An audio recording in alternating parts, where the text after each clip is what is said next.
Bonjour et bienvenue dans Café Sport, votre émission sportive mensuelle pensée par et pour les Bergeracois. Et en ces périodes de fête, on vous emmène encore une fois sur tous les terrains. Allez, c'est parti, sommaire. À la une ce mois-ci, entretien avec l'une des cadres de l'équipe bergeracoise du moment, la gardienne du B2P handball, Lisa Street. L'occasion de revenir brièvement sur son parcours, mais également sur la première partie de saison parfaite de la Nationale 1 féminine. Le Café Sport Club prendra la direction du gymnase de l'Alba pour vous faire découvrir l'ASVB, le club de volley de Bergerac. Avec 2 équipes seniors masculines comme féminines au niveau régional, les volleyeurs bergeracois sont on ne peut plus ambitieux. Le tout avec un projet axé sur la jeunesse. Reportage. Les portraits du mois nous emmènent sur les bords de la Dordogne. Les jumelles Amy et Célia Brie n'ont que 17 ans, mais déjà un palmarès très fourni. Les 2 jeunes rameuses symbolisent bien la vitalité des sports nautiques de Bergerac. Découverte. Enfin, la rédaction de Café Sport reviendra sur les principaux résultats marquants du mois de décembre avec sa rubrique En bref. C'est sans aucun doute l'un des symboles de la forme éclatante des handballeuses du B2PH. Arrivée de Strasbourg l'année dernière, Lisa Street est l'une des taulières des leaders de la Nationale 1 féminine. Meilleure gardienne du championnat, elle impressionne également par son caractère bien trempé. Café Sport l'a rencontrée pour revenir sur la magnifique phase allée de son équipe.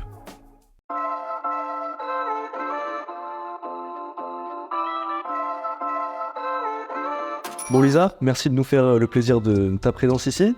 Avec plaisir. Tu vois, il y a un adage qui dit « la perfection, ça n'existe pas ». Oui. Et quand je vois votre parcours, là, votre première partie de saison, 11 matchs, 11 victoires, meilleure attaque, 4e meilleure défense, un différentiel de plus 7, enfin c'est le meilleur du championnat. Vous êtes au top quoi. Pour moi, ce qui explique ces résultats-là, c'est déjà l'effet de groupe. C'est que dans le groupe, on s'entend très bien. C'est un groupe assez homogène. On a des vieilles qui ont de l'expérience, qui ont joué dans des très grands clubs français. Ensuite, on a des jeunes aussi qui viennent compléter les vieilles. Donc c'est vrai que grâce à ça, ça colle bien. Et du coup, l'entraînement, on s'entend bien. Il y a les vieilles en général qui donnent des conseils aux jeunes. Les jeunes qui essayent de passer un petit peu au-dessus des vieilles pour les dépasser et pour prendre le rôle de titulaire, en gros. Parce que oui, comme dit, là, c'est des anciennes, donc elles sont titulaires. Mais les jeunes, derrière elles, elles ont envie de se donner, quoi. Donc c'est ça qui fait que ça fonctionne bien cette année. Il y a un vrai fond de force collective qui émane du truc. La personne qui veut absolument prendre la décision soi-même. Ça, c'est pareil, ça fait partie de la vie de ce groupe qui s'est constitué au fil de ces 2 ans. Je pense que si ça se passe comme ça, c'est parce que déjà, il y a le noyau solide qui est resté. Donc ça veut dire qu'entre nous, on se connaît déjà très bien et on sait de nous-mêmes qu'on n'a pas une buteuse ou une joueuse exceptionnelle. Mais ce qui fait notre force, on sait très bien que c'est le collectif. Et comme dit, je reviens sur les petites, on a des petites qui complètent très bien. C'est-à-dire que quand on fait tourner les joueuses cadres, derrière ça fonctionne et on peut voir un petit peu la différence parce que forcément il n'y a pas le même niveau. Le même niveau d'expérience comparé à par exemple une Jennifer Izifou ou à une Roselyne. Mais en tout cas, quand ça tourne, on ne voit pas forcément la différence. On sait qu'on peut se reposer sur elle et du coup, ça fait qu'on a un jeu collectif et que il n'y en a pas forcément une sur qui on va tirer pendant tout le match.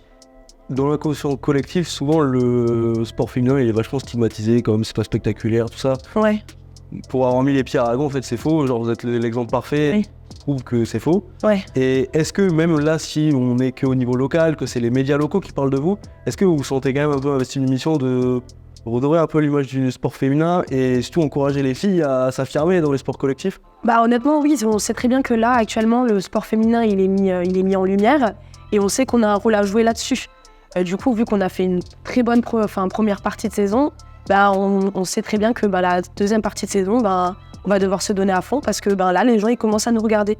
Ils commencent à faire attention à nous, au sport féminin, parce qu'en soi, nous, c'est bien le travail qu'on fait, mais il y a aussi le foot aussi à côté. Et le truc, c'est que après, ça, c'est un peu des projets qui ont été faits en amont l'année dernière. On a essayé de faire en sorte que le foot, le hand, ça se rejoigne. Et maintenant, du coup, les gens, ils nous regardent, quoi.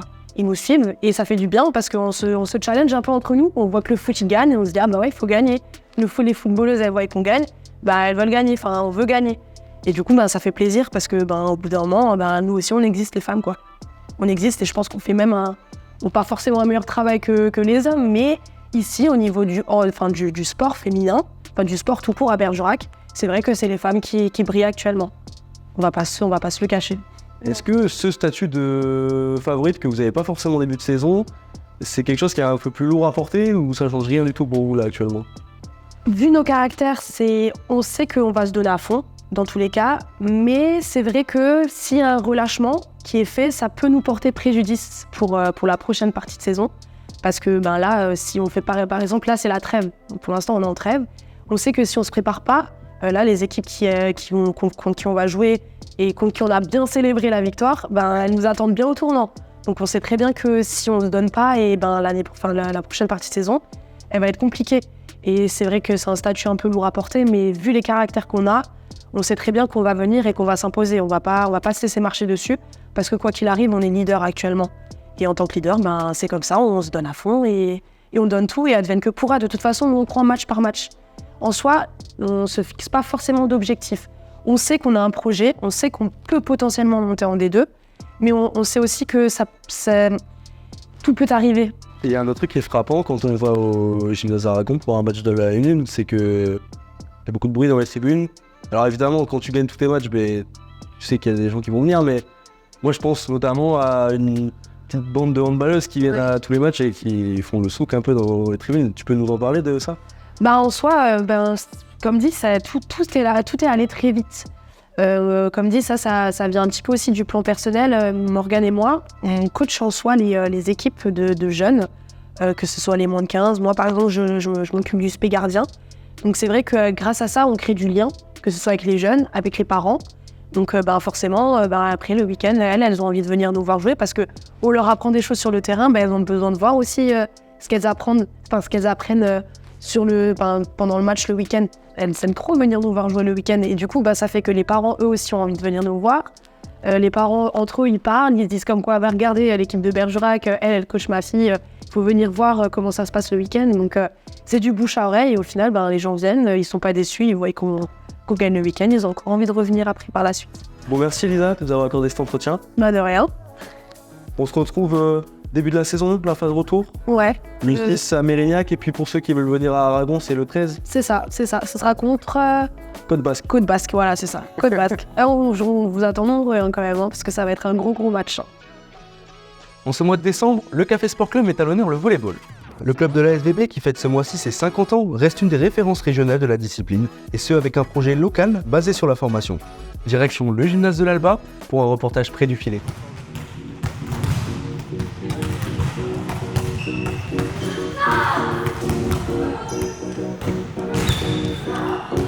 Cette année, on va fêter nos 50 ans. Le club a été créé en 1973 par M. Macombe qui avait des filles et qui voulait leur faire découvrir un sport collectif. Et à l'époque, sur Bergerac, c'était compliqué. Donc, il a créé lui-même une section féminine à Bergerac avec donc ses filles. Et puis après, ça a continué à se développer en Dordogne. Et à partir de là, ça a pris. Et puis petit à petit, le club a évolué en intégrant après des garçons, des jeunes, des moins jeunes.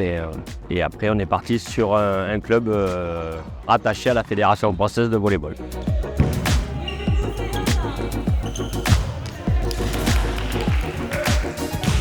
Cette année, c'était top 3.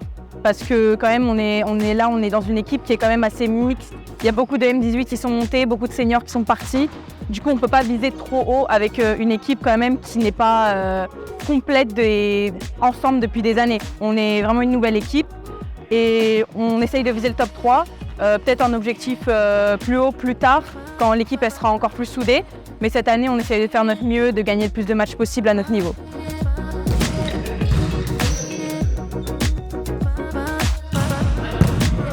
Il n'y a pas beaucoup de joueurs qui ont joué forcément à haut niveau qui viennent s'installer sur Bergerac. Donc les renforts, ils sont surtout internes.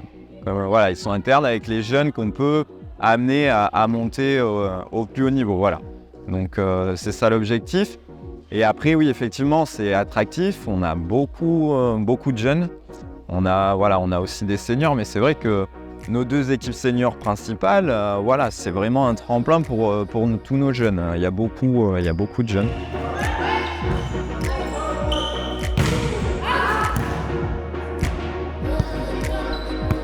souvent on nous compare à un petit club de campagne, certes, mais on a des objectifs et cette année, voilà, de vraiment d'intégrer ces jeunes. Et donc pour les garçons, de viser sur 2-3 ans une remontée en pré-national.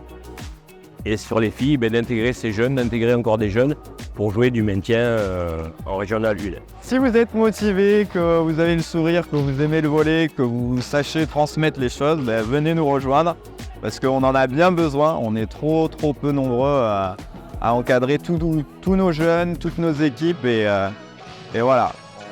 On est en recherche continuelle et vous serez les bienvenus. On est super sympa, on est familial, donc voilà. Elles sont la relève des sports nautiques de Bergerac. À seulement 17 ans, les sœurs jumelles Célia et Émilie Brie collectionnent les médailles nationales et internationales. Les 2 jeunes rameuses sont nos portraits du mois de décembre.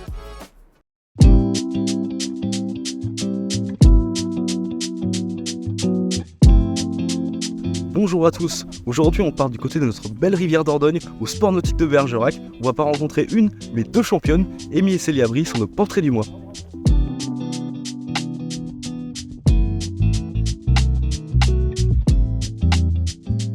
Bon les filles, bonjour. Bonjour. C'est la fin de la saison outdoor, donc on s'est dit que c'était le meilleur moment pour faire un petit bilan de cette première année en junior où vous avez quand même excellé.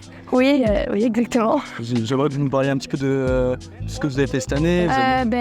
Pour le moment, l'année, elle a commencé... Les premières séances, elles ont commencé aux Europes, où on a fini 3e d'Europe, ce qui est très bien pour une première année pour nous deux. Puis on a enchaîné sur les championnats de France très vite. Oui, on avait fait les bateaux courts avant ça, où on a fait 4e, tous les deux. Et pour des premières années, c'est vraiment quelque chose de très bien. Et ensuite, oui, donc on a fait les championnats de France et on a eu un titre de championne de France en 4, avec 2 autres rameuses, Léontine Fouquet et Lydie Pervieux.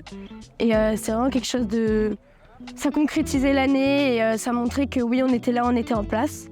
Et ensuite, suite à ça, on a été sélectionnés en équipe de France B pour aller à la Coupe de la Jeunesse, qui est un dérivé d'un championnat d'Europe, où on était toutes les deux en bateau ensemble, encore une fois. Ouais. Et c'est une compétition sur 2 jours. Et sur les 2 jours, on a fait 2 fois une médaille d'or.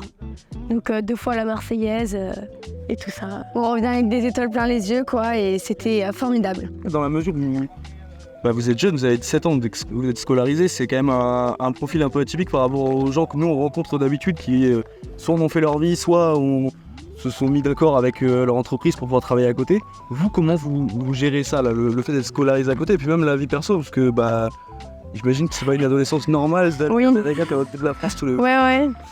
Déjà, grâce au lycée, on a un dispositif qui nous permet de finir un peu plus tôt les cours.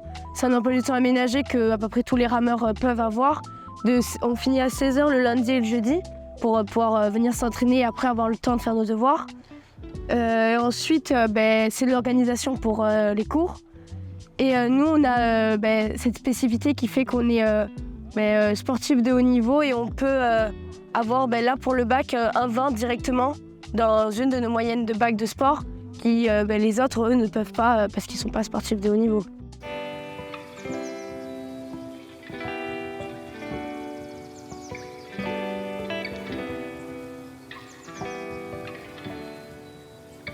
Il y a quand même quelque chose qui est atypique dans votre profil, ça on peut pas couper cette question-là, c'est impossible, c'est que vous êtes jumelles.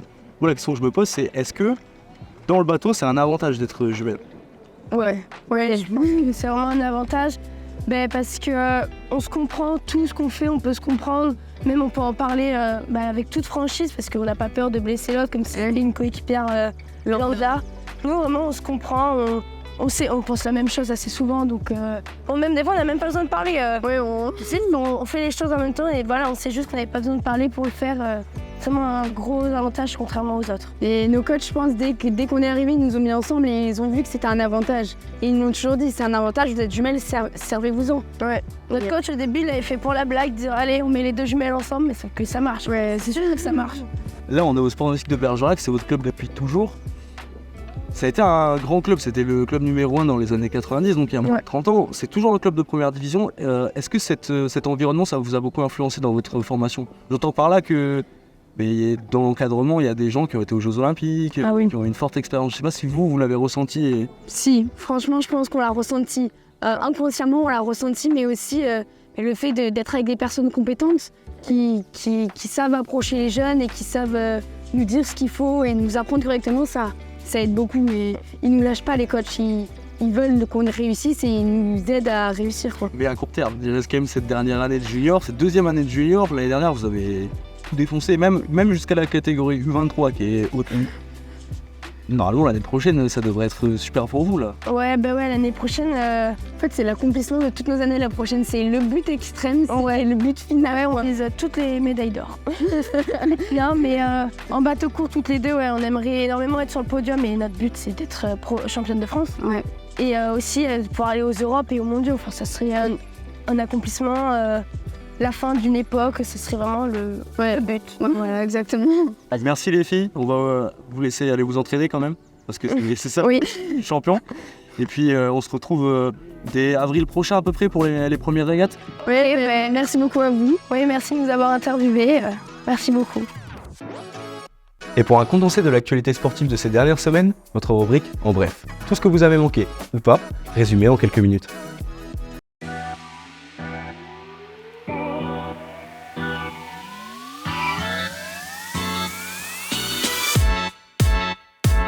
La grosse actualité de ce mois de décembre, c'est la médaille d'argent de Bilal Ben Ali en boxe anglaise amateur.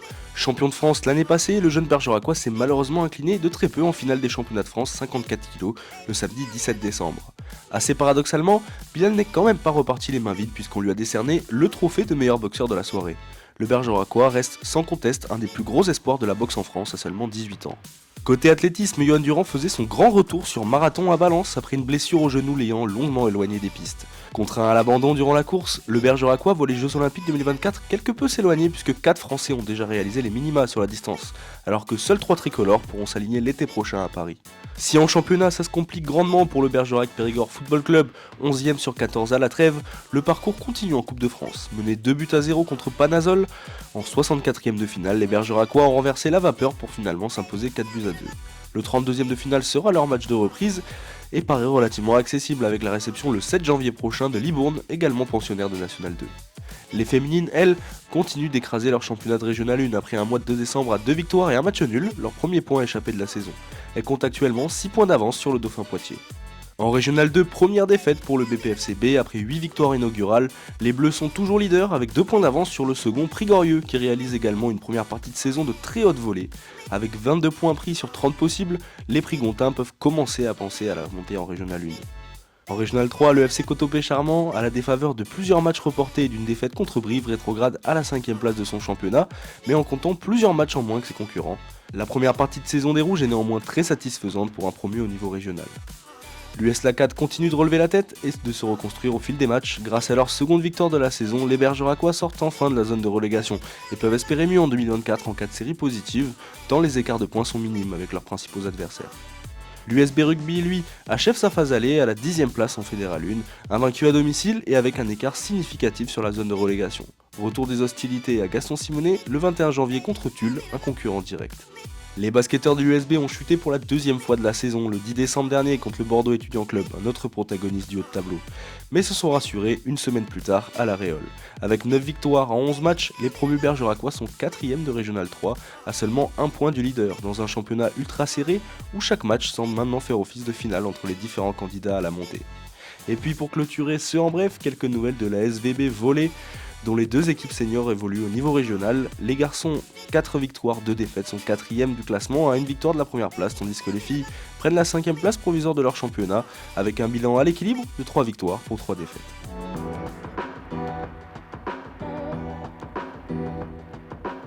Voilà, ce 8e numéro de Café Sport est à présent terminé. On remercie évidemment l'Eden Café pour l'accueil, l'agence 24 Prod pour la réalisation, ainsi que les différents partenaires soutenant le projet. Moi, je vous souhaite de bonnes fêtes, et puis on se retrouve dès 2024 pour traiter ensemble de l'actualité sportive bergeracoise.